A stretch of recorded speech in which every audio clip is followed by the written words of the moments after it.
which helps the nation. You have to choose a career which helps the nation. For example, if you become a doctor and you keep a certain time of yours to help the poor patients, those who cannot afford, like example, you become a heart surgeon or a cancer specialist, but you know these treatments are very expensive.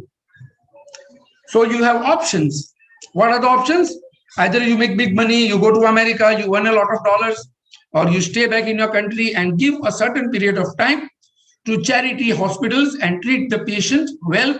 This is called nation building. You are a student of 8th standard, 9th standard. You are a student of 8th standard and 9th standard. How can you contribute? If you have your siblings or your neighbors or some of your classmate who is weak in studies, if you help them, you are contributing towards the nation building. Believe me. In your classmate, there is a child, there is a colleague, classmate who is not good in maths. He cannot understand indices. He cannot understand something in English, but you know it well.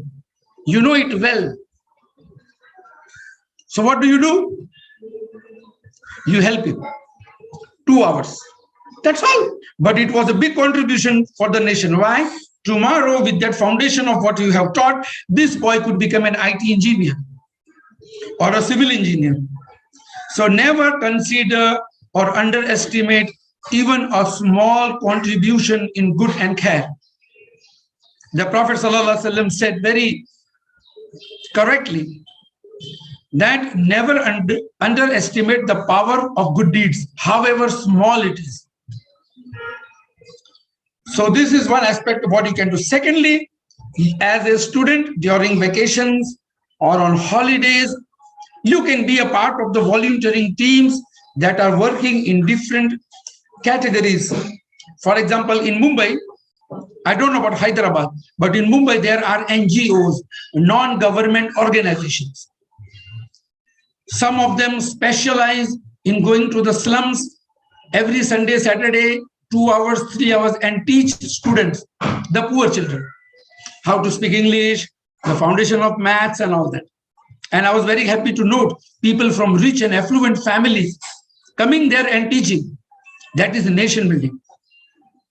It is not essential that you only have to be something big person in the country to contribute for a nation building. No. Even if you run a small charity hospital, it is a part of nation building.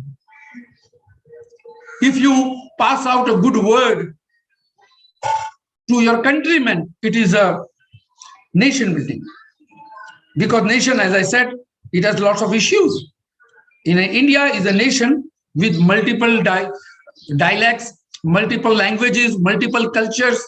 And as a student, you have more opportunity in India for nation building, because the nation requires a lot of building of morals, building of ethics, building of goodwill between communities, building education. Look at the British. If you note the British,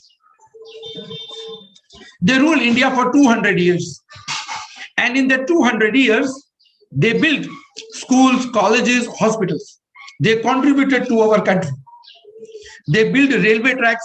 They started the postal services. They made India into a nation, technically, with technology. I will give you another example. When Hiroshima and Nagasaki were destroyed by atom bomb in 1945 during the Second World War, and I'm sure 8, 9, 10 students must be knowing this as a part of history. And I'm sure most of you may be knowing it as a part of history.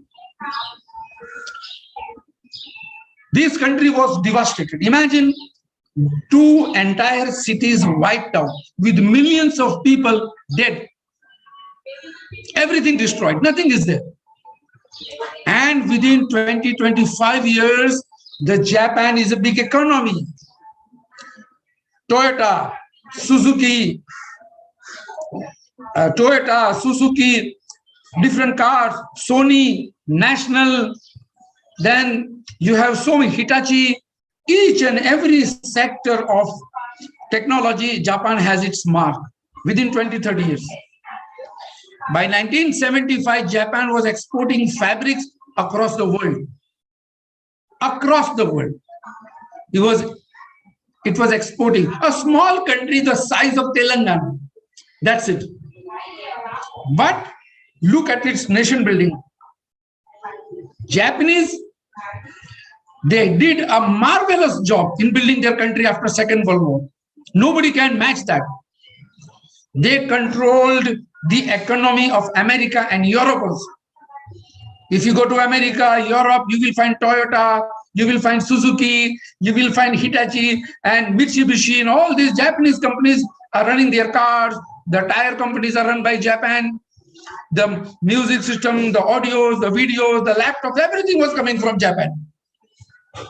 And Japan, after Second World War, became a first world country. Today, the passport of Japan is considered to be among the 5 best and most prestigious passports in the world. First, second, third, Singapore, Japan, and a few other countries. So Japan is among those countries whose passport is valued more than America and England. Their citizens can enter any country getting the visa at arrival.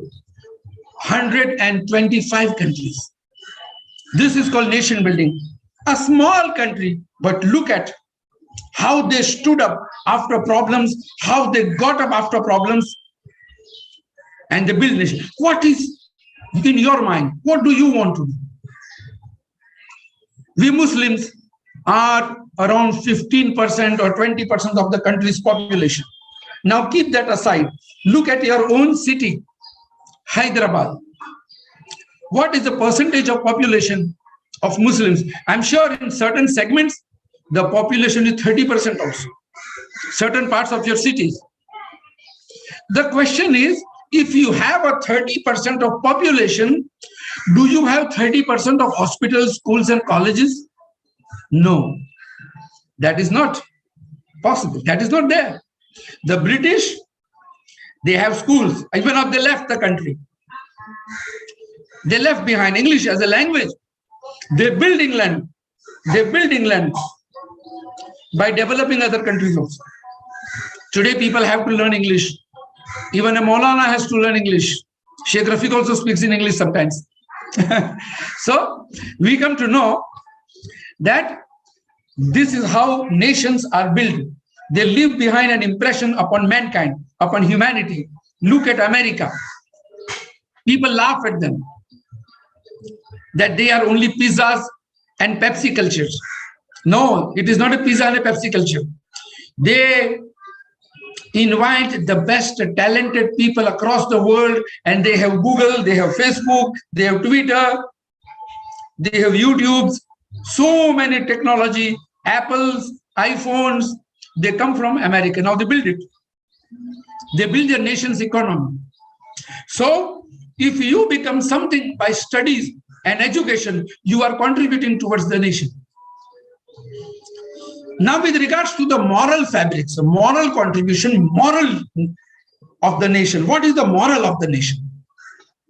Basically, India is a conservative country. Whether it is a Christian or a Hindu, even an ultra-modern family will have the conservative fabric in their morals. India is basically a conservative country. What do you understand by conservative country? A country which sticks to its culture is called a conservative country. Culture, tradition. So we have these ladies, if you go to Gujarat and Punjab, even lady of 80 years old, they wear a ghungat, what we call it veil, niqab. At the age of 80, the Hindus, the Punjabis, the Sikhs, they also cover their face. This is the culture. So India is basically morally a country with conservative people. And when it comes to this culture about respecting women and all, the Muslim students can contribute a lot by promoting whatever Islam teaches about honoring the fellow citizens and helping them. This is called the moral fabrics. It is a moral duty of every citizen of India to contribute towards the moral building of the country. We spoke about economy, we spoke about industry. Even if the whole country is full of doctors and engineers, if the moral of the country is faded, then the downfall of the country is imminent. Look at Hitler. He had technology. He had a very strong army fighting Russia, England, and France at a time. Imagine the strength. Russia, France, and England fighting these three countries. Such was the power. They had technology. They flew aeroplanes in the World War. But they did not have that moral conscience in them, that killing fellow human being is not good. They just wanted to capture countries after countries and expand. And they had a superiority complex about their racism. What happened? Germany was destroyed.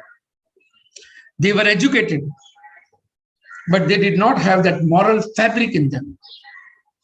And there is a very nice book, The Fall of the Roman Empire, by Gibbon, Gibbon, Gibbon. It's a very big, thick book. He mentions one of the reasons why there was, once upon a time, Rome was like Russia and America, Italy. Big country it was, European country. Even the Quran also speaks about Surah Rum. So how did this Roman Empire fall?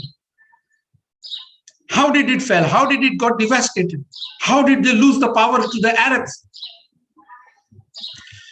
Gibbon, in his book, The Downfall of a Nation, he says the first signs of a country getting weak or a nation getting weak is it loses its morality.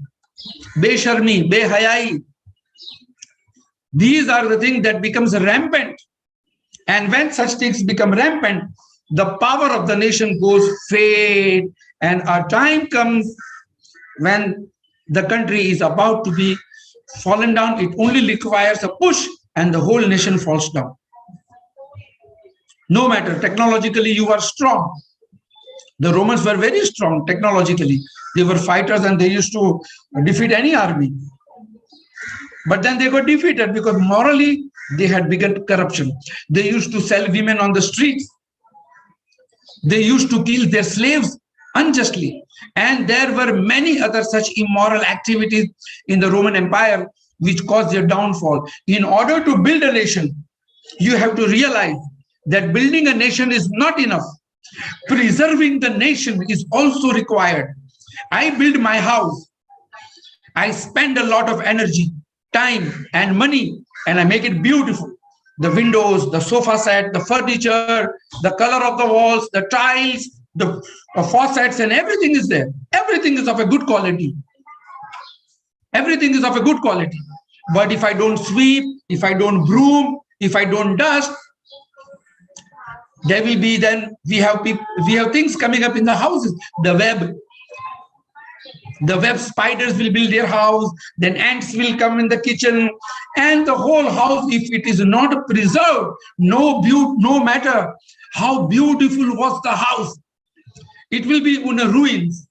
A few days later, you open the door and you will see it is in ruins. Cockroaches, a lizard, and everything in weeds. So building a nation is like building a house. Every member has to contribute. And building a nation, as I said, is like building a house, but it is not enough. After building the house, you have to maintain it, keep it neat, clean, and tidy, manage it. Similarly, we have to manage the country also. And managing the country is not that you have to become a part of government. Even as a citizen, if you pay your taxes properly, if you respect your fellow human beings, if you help the needy. The real India was seen during the lockdown, when millions of people were walking hundreds of kilometers back home with no transportation, carrying babies in their hands and luggage on their head. That time India was on its road. Two types of India were on the road. The one India which was walking back its houses, the villagers going back to the villages, with no money, nothing to eat, and the other India on the road waiting, ahlan wa sahlan, with food, water, free facilities. So there were two Indias, and we saw both the Indias merging into each other, and that was the most powerful factor of nationalism that we saw during the lockdown. That India was united. India was united during its mourning. Millions of people died in Corona, second wave. Millions. We mourn. Every day we're getting news of people dying. Everybody is checking out the figures, how many people died. This is called the love for the country. If you were not worried about it, then you are not doing your duty towards the people. If you did not shed a tear,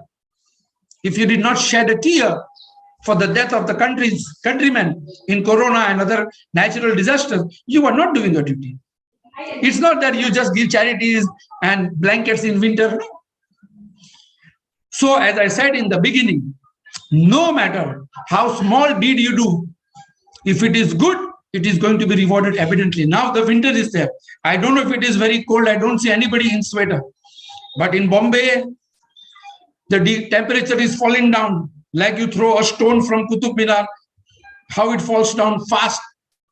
In Delhi, the temperature is now around 4 to 5 degrees. In Mumbai, it is 12 degrees. Ahmedabad, it is 6 degrees. Never in Ahmedabad it has happened. Now those people who are sleeping on the footpath, they have small slums. They can't even afford a blanket also, because normally these places are very hot. If you can go and donate one blanket, you are contributing big towards the nation building. Only one blanket.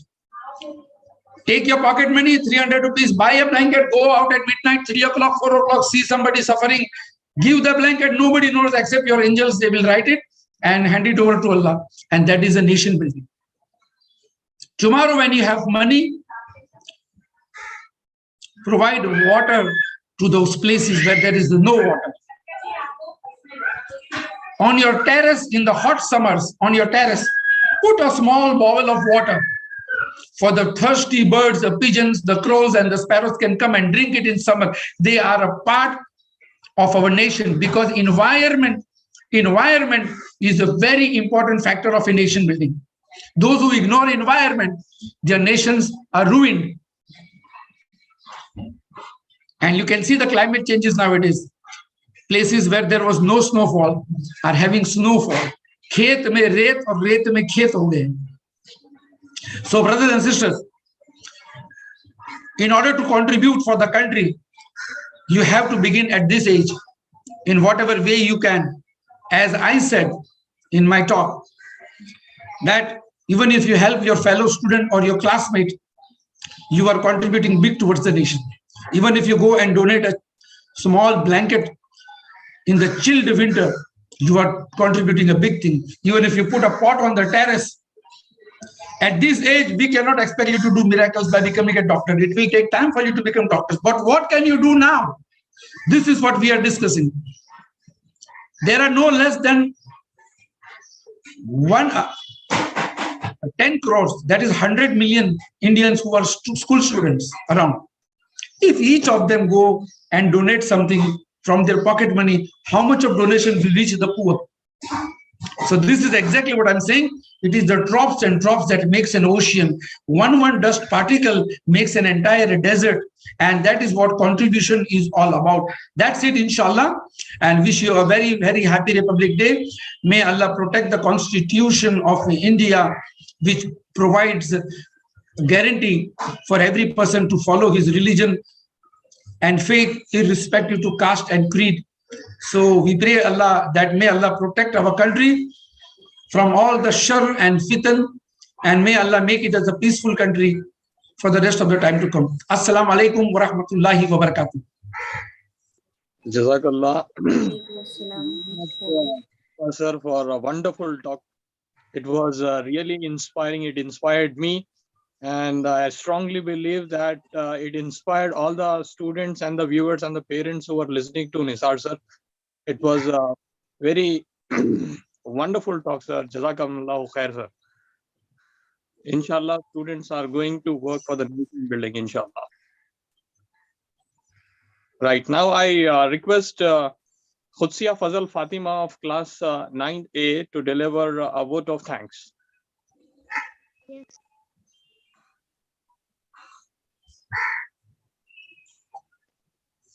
So, I'm Sofia Fadal Fatima on behalf of IPS International School. Would first like to thank Almighty God for today's resounding success. With His blessings and grace, we are able to make this event what it was. And I extend a really hearty vote of thanks to our chief guest Nisar sir and our principal Saleham, who have spread their time of the busiest schedule to grace the occasion. And I would like to acknowledge our gratitude to Nisar sir as he said that students are nation builders. And it's true that students are nation builders because they are the vital organ of the nation and they are future citizens who can become nation's most needed category. And I thank to all those participants who have given their time on this occasion of 73rd Republic Day and showered with valuable knowledge and have cooperated to arrange this webinar. So once again, I would like to say that we are most grateful to all the speakers on this forum. We thank you for being with us. It is a great pleasure. Thank you very much.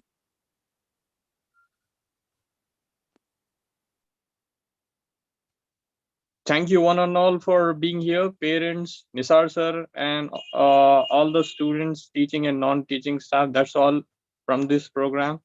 Have a wonderful day. Assalamu alaikum wa rahmatullahi wa barakatuh.